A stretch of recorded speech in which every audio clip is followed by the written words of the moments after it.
Welcome back to Business Daily here on Trust TV. And on the program, we've had our top stories, we've done our oil prices, and now we're delving into conversations of the day.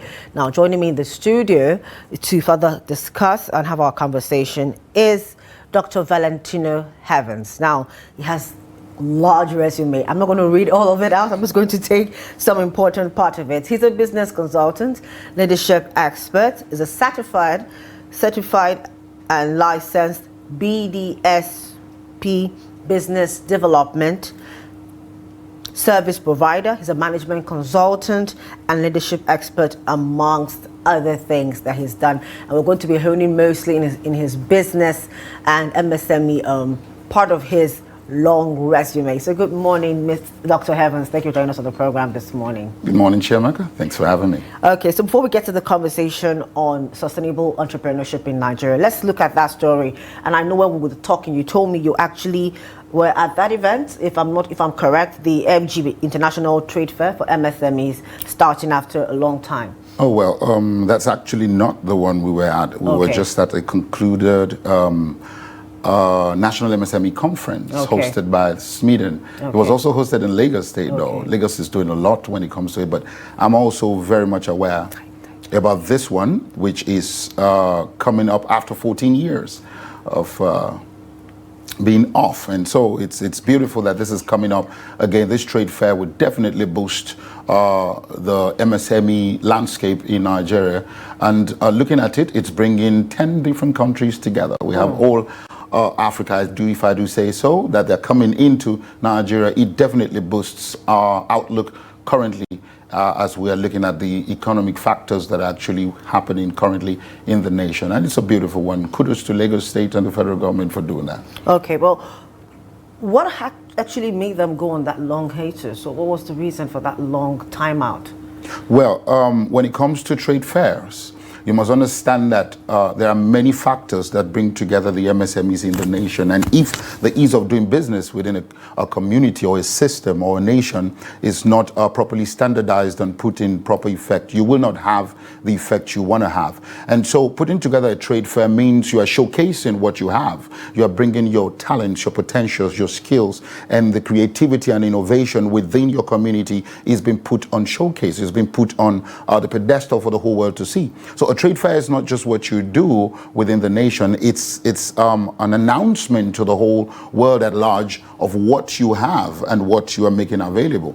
We do a lot of trade fairs that bring in investors and manufacturers from all over the world into Nigeria, and we see what they present, especially China.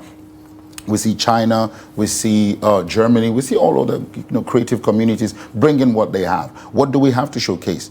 Which means we have to standardize what we have, bring it up to the level to which it can be properly exported, and it will meet international standards. And so I believe that this is why the weight was put in place, which is the 14-year hiatus that we had. And so therefore we have been able to put some things in place. So coming or the returning of this particular trade fair means that the ease of doing business and also the strengthening of our creative industry, our manufacturing industry, our innovative sectors are actually taking a route back up. We're seeing that, dive back into, we're seeing that increase again. And so we want to begin to encourage businesses. I believe Lagos State Trade Fair is one of those that will actually spin or give life to every other part of Nigeria to begin to showcase what they have.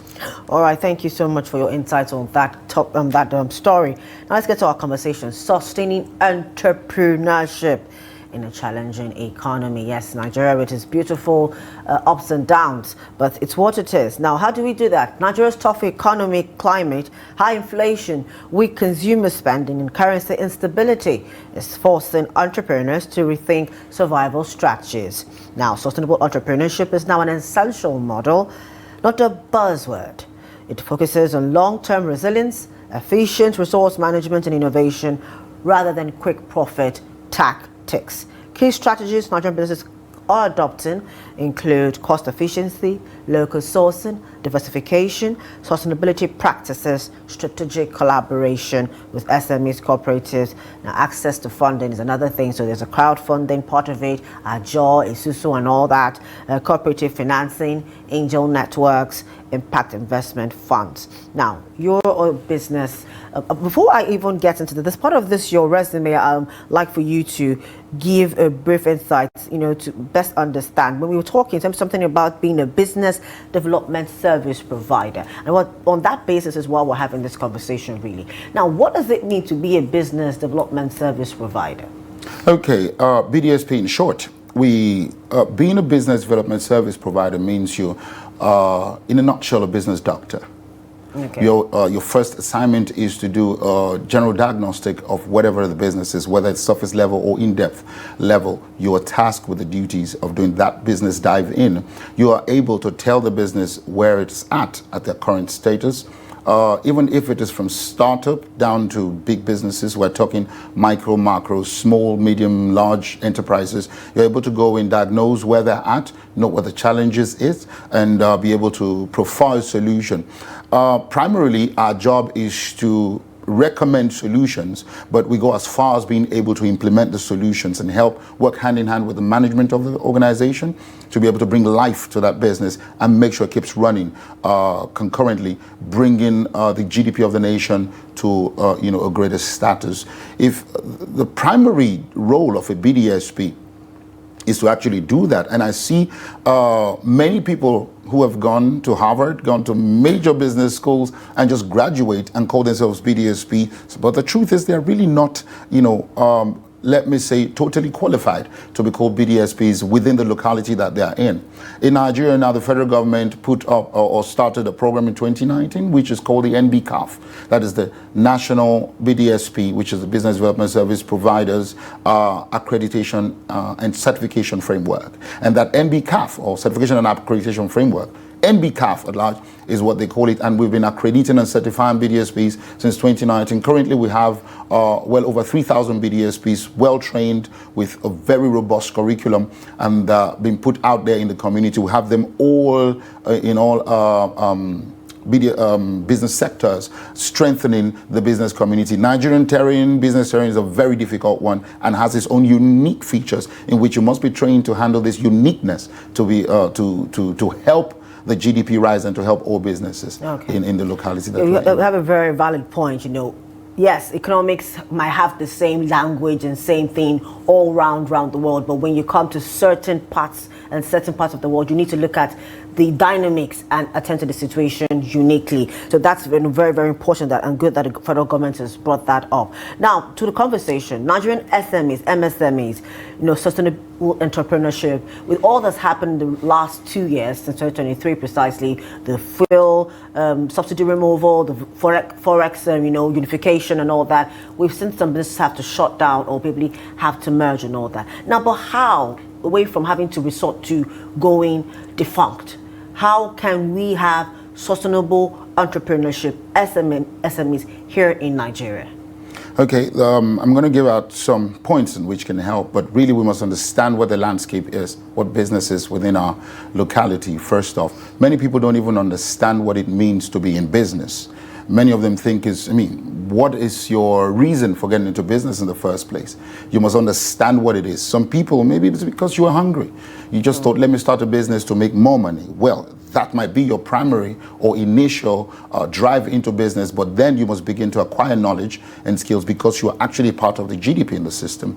Okay, so we've had difficult times, really, to say the truth. We've had difficult times, but thanks to the interventions and the creative approach that the federal government is actually putting in place, we're seeing the business landscape change as we speak. The first thing is in building a resilient business or a resilient or sustainable entrepreneurship cycle is, first off, you must have that resilient business being built, business that can stand against all inflation, stand against any other thing. That means your reason for going into business must be standard. You begin to make money from that business. Don't just take it up and eat it up. You must understand how to put money back into the business. Then we go into cost management. Really, you must be very cost effective when it comes to business. If not, the business is going to die. Then you must have strategic partnerships. strategic partnerships that gives you life and gives that business life. In Nigeria, we understand I registered a business. Many people call themselves business owners, self-employed and all that, but there is actually an hierarchy to that. That hierarchy is what helps you understand it. There are 5 stages to it. You want me to, I can name it very quickly. All right, to name it very quickly, you start from the place of being a professional. As a professional, you have a skill. Your skill is your business. Your skill is your strength. That's why many people come to you. They pay you for that skill and you exchange it for money. Now, you want to step it a little bit further. You go become a self-employed person.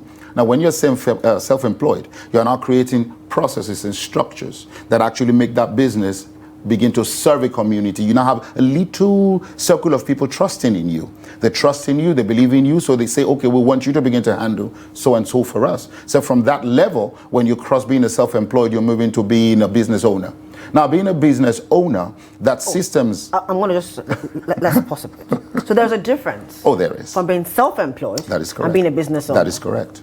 That's what I'm explaining to you. We don't have time for real capacity building training here, but I'm just giving it to you from that. So I started from the place of being a professional then you move into being a self-employed, then you move into being a business owner. A business owner has structures, systems in place, you see, and this is the job of the BDSP to help you make sure this structure and this systems you are putting in place is actually foolproof, to be able to see to it that it actually drives and runs the business. Now, when you step a little bit further from being, you've mastered the art of being a business owner, you step into being an entrepreneur.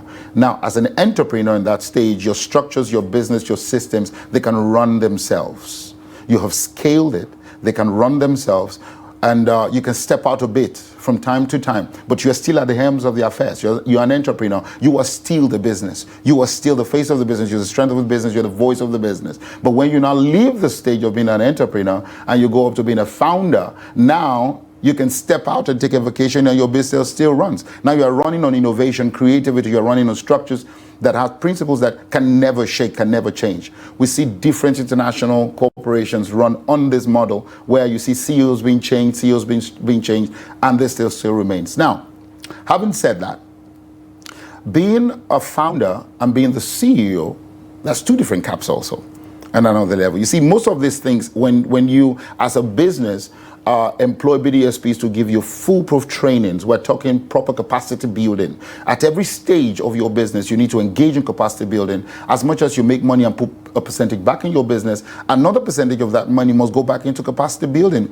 If not, you will lose. Like currently, in Nigeria, we have a lot of ways that funding can go into your business that you have no idea. We have a lot of capacity building measures being put out there that many businesses don't know that they should take advantage of. Out of the 40 million MSMEs, give or take, that are currently in Nigeria, that's a magnificent figure that can boost the GDP of Nigeria. The MSME sector provides maybe 43% of the Nigerian GDP itself, and which 20% comes from Lagos. So imagine how many MSMEs are registered in Lagos, and in which the captured ones are just about 5 million.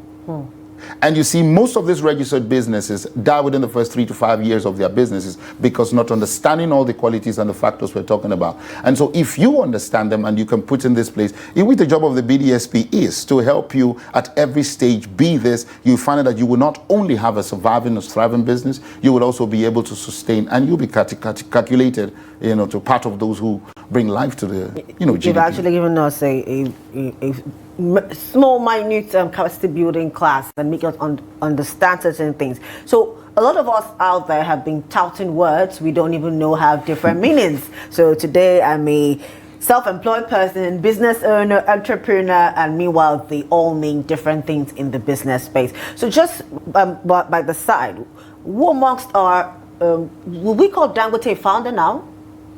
Oh yes, that is very correct. Okay, he's a founder now. He is, because he is moving not just his own economy, he's moving Africa at large. Okay. He impacts the whole world. For example, you look at Dangote refinery now, from one crude oil, they're producing 12 different streams of petroleum products, not only servicing Nigeria or Africa, it's servicing the international community also. So that's just beyond, that's the kind of businesses we want to build and grow. Okay, but we won't all get to be founders. Oh, no, some people will end up as just business owners at most in life, and that's not a bad thing in itself, I believe. Oh, no, not at all. It is not.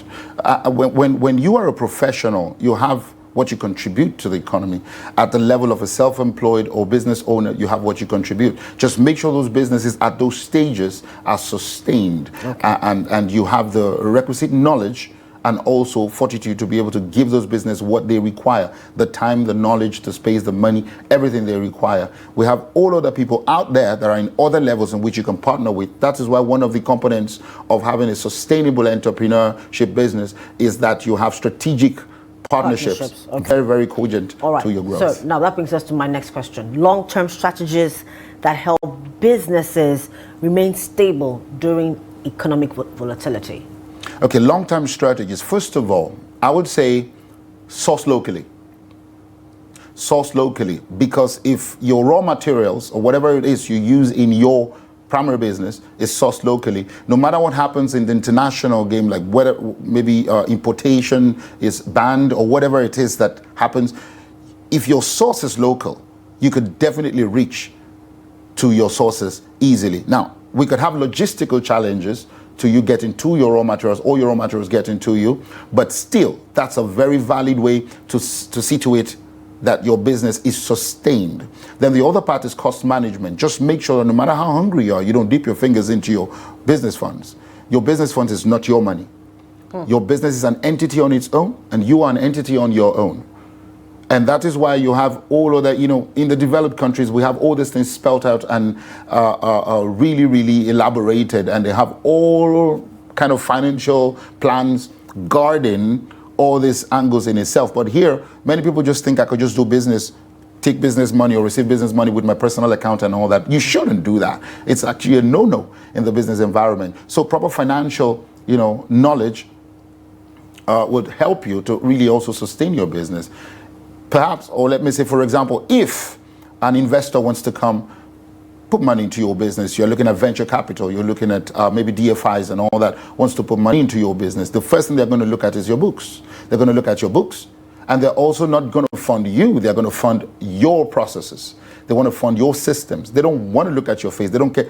They care less how you look, but they want to see what your process is running on, and they want to see your books if it's balanced. And those two things, if you have that knowledge from the very beginning of starting your business, you will find out that a business that ran out of business should not have run out of business if there was all these factors put in place. Then your partnerships too. Some of them could be technical, some of them could be financial. So if you have good technical partners, some of them bring in their expertise, their knowledge, their strengths to be able to tell you this is where money is leaking out of and all that. And this is where BDSPs do come in. If you have BDSPs that are properly trained and certified coming in to help you manage your business, it's going to be good. Many people say we can't afford BDSs, we can't afford BDSPs. They're expensive. Yeah, if you want a management consultant to help you your business, you must be ready to pay. But the bottom line is I love what the federal government is doing.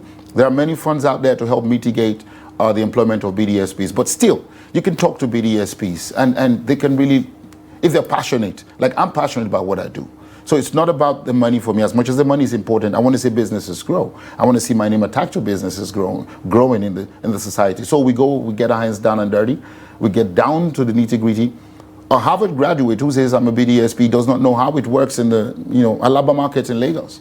If you're saying you're a BDSP, you should know, especially an agri BDSP, should know how much it costs to move materials from just market, So if I understand you correctly, every sector is tailored, the BDSP is tailored for every sector, if I understand you correctly. There is an umbrella upon which the requisite knowledge that you must have in running businesses, especially in certain terrains, that one is there. Then there are certain BDSPs who are now tailored to certain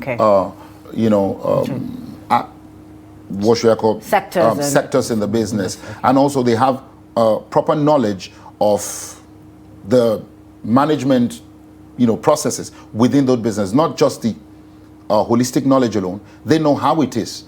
They know those businesses, and maybe themselves had run that kind of businesses before, and then they went on to become strong persons in that area. Now they can come in and tell you what to do and what not to do to lose or to gain in that business. Now, which sectors in Nigeria currently offer the best opportunities for sustainable growth? Oh, well, I would start by saying the agricultural business. As much as we have received a terrible blow in that area, in the area of security and all that, but still, there are still vast opportunities that you can take advantage of if you know what to do and where to do it. Yeah, it's more cost intensive now, capital intensive rather, to get those things done. And we see the tax cut and we see the inflation rates dropping. All these things are actually helping in bringing life back into our business steering. So when it comes to agric, it's a very good one if you have a good business BDSP to guide you. If you look at the tech sector, the tech sector is also very good. As much as that one, you can do it from anywhere mostly. You can sit down, but just make sure that you have the right tools, the right skills, and you're not just wasting time. If you have good people to guide you, good knowledge to help you, and that actually is one of our greatest exports that we have. Looking at our tech space right now, we have good exports that are really making waves nationally and internationally. And looking at that, also the fashion industry, the food industry. I mean, we see these things rising up. Many of them are underground, but they're coming up really, really fast. You know, in the next 2-3 years, we'll see most of our sectors receiving life. When you say the fashion industry, this year, about 3,000 of the prom dresses used in America were made in Nigeria, from the story that I came across, and that wowed me. Wow, you know, a lot of people are sending down their monies down to Nigeria, and our tailors are doing a great work. Actually, if I might say so myself, doing outstanding work, and they're going back, and you know, it fits. Actually, it fits well. There's no need to do any amendments and all that. And as you said, we're exporting good products in the fashion industry. But let's come to one of the things that we're dealing with in this country, which is inflation. Yes, we are seeing a disinflation currently ongoing for about 6 to 7 months now. It's on a downward trend, just from 18 to 16% for October. However, anything could happen. Things could change. Elections are next year. That could have an impact. How can we have and sustain adjust pricing strategies in this kind of situation? Now, I had this conversation with my guest on Friday, and we said we can't tell people, oh, because things are lower now, so you have to reduce your price. How can we have a proper price regardless of the volatility, the ups and downs? You know, it's a very dicey situation, I must say. We have to be extremely careful. Now, the imbalance in FX and everything that's happening right now cannot allow people to have a fixed figure. Now, that's part of what makes a nation not balance in ease of doing business. When we look at the FX rates currently, tomorrow it changes, next tomorrow it changes. We're still finding our footing right now in that area. And so reducing the prices of your commodities or goods or services might not necessarily be the good approach to what we're doing right now. So stay afloat where you are at right now. Whatever revenues you're making, keep it, because you're uncertain with what's going to happen next. Well, it's good. From February, we had about 23% in inflation. Yeah. We're dialed down to 16% right now, which is a very good thing. And also we had the tax rate also being cut and all that. It's a good one, which means it's now cheaper to lend money. For now, it's cheaper to lend money. What the first quarter next year is going to say, we actually really don't know. Even at the end of this year right now, you know how it is in the November-December periods when it comes to FX and prices of commodities within the nation and all that. So a whole lot of things are still in that place where you can't really say. So you can tell people to reduce it. I wouldn't advise anybody to just change your pricing right line. If you want to do promos and all that, go ahead and do it. It's a strategy for making more money coming. But what I will say is this: keep a lot of your funds. Don't just spend it on festive seasons. Minimize your spending this period. Cut down your costs.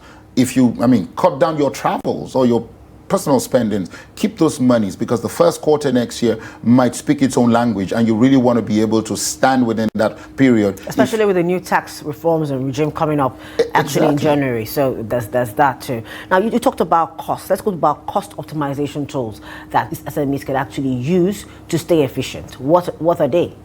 Okay, the cost optimization tools that we might talk about is, first, your capacity building, your knowledge of what money is. You must have to actually have the knowledge of what money is, what money is to spend, how to handle money within your business, how to balance your own books. That's the first thing you must know. Many business owners, all the 5 cadres of entrepreneurship that are laid out, many of them, the problem that they're having is knowing how to balance their books. And when you know how to do that, you cannot employ a full accountant, probably maybe an ICANN certified accountant. You can't at that stage. But there are knowledges out there There are information out there. There are courses out there. There are capacity building programs out there that you must go and engage in to have that knowledge. So the first tool is that the knowledge you must imbibe by yourself. Being the business person, being the professional yourself, you must imbibe this knowledge. And when you imbibe it, you will understand how to balance your books. And that moving forward is the first tool you need.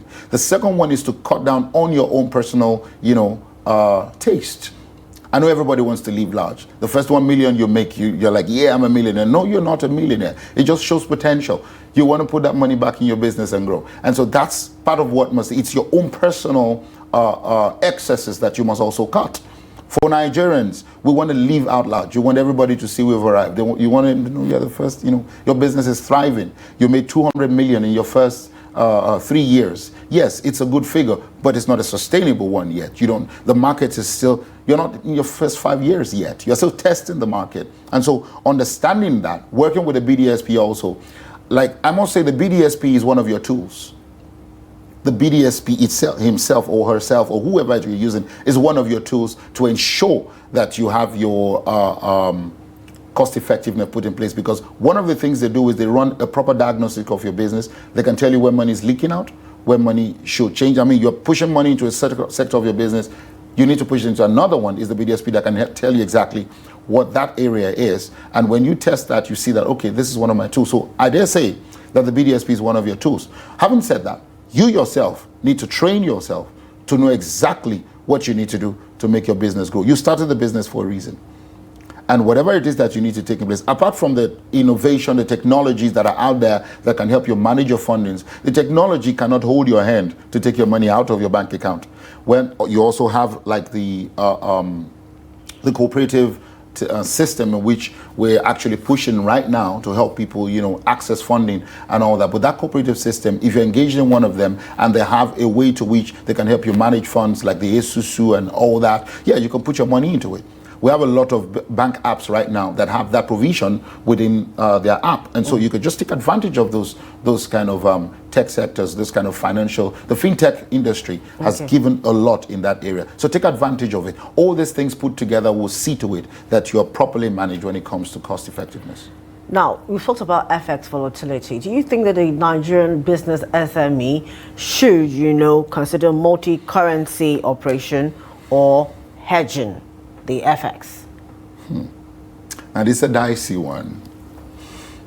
Seeing that we trade locally with Naira here on ground, we understand it that the Naira itself is still finding its footing again, especially after all what we've gone through in the last 2 years as pertaining to our currency. But you see, the pumping in of FX into the nation, we had about $20 billion US coming from diaspora in the last 1 year, which really says that that's part of what we use to fund a whole lot of areas in our business. That's about half of the, national GDP itself, national budget itself. And if I do say so, you need to learn some budgeting, or let me say some hedging.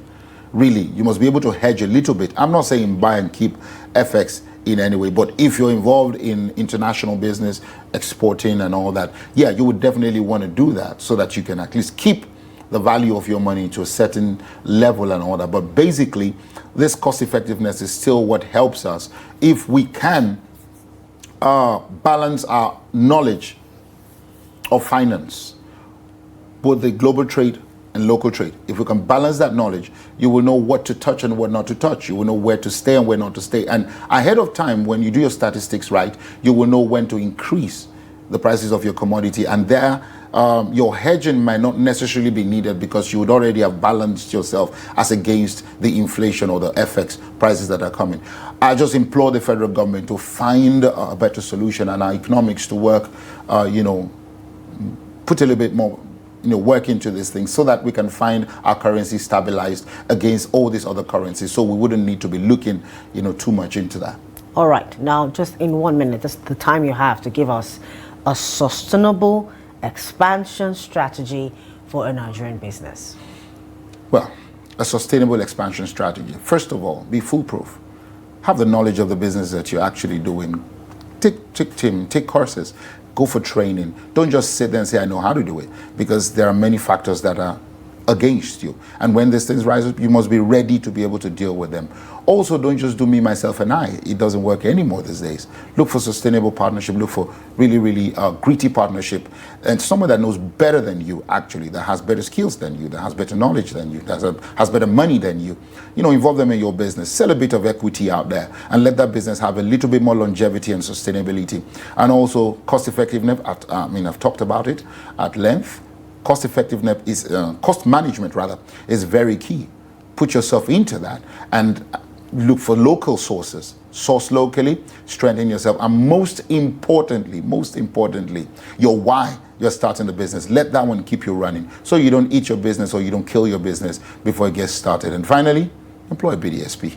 Let them help you. All right, thank you so much, Dr. Valentino Heavens, for your insights on how to sustain a business, sustainable entrepreneurship in a harsh and volatile economy. Thank you so much for your insights. You're very much welcome, Chiamaka. Oh, that's what we've been talking about this morning. How to sustain your business, MSMEs, in a volatile or harsh economy, as we are in Nigeria. Well, it has its moments, its ups and its downs. How can you scale up? How can you still maintain it? Still keeping your profit margin, clean and good in this kind of economy. And he's mentioned quite a lot. And peradventure, you've been calling yourself entrepreneur / business owner / self-employed. We have some shocker for you. Those are actually different stages in the business world. So as he said, you're professional first, then you're self-employed, then you're a business owner, then you're entrepreneur, and then you're a founder. So you grow these things in stages. So ask yourself, what stage are you in? And then call yourself the appropriate title. That's the much we have for you on the program this morning. And of course, the MPC meeting has started today.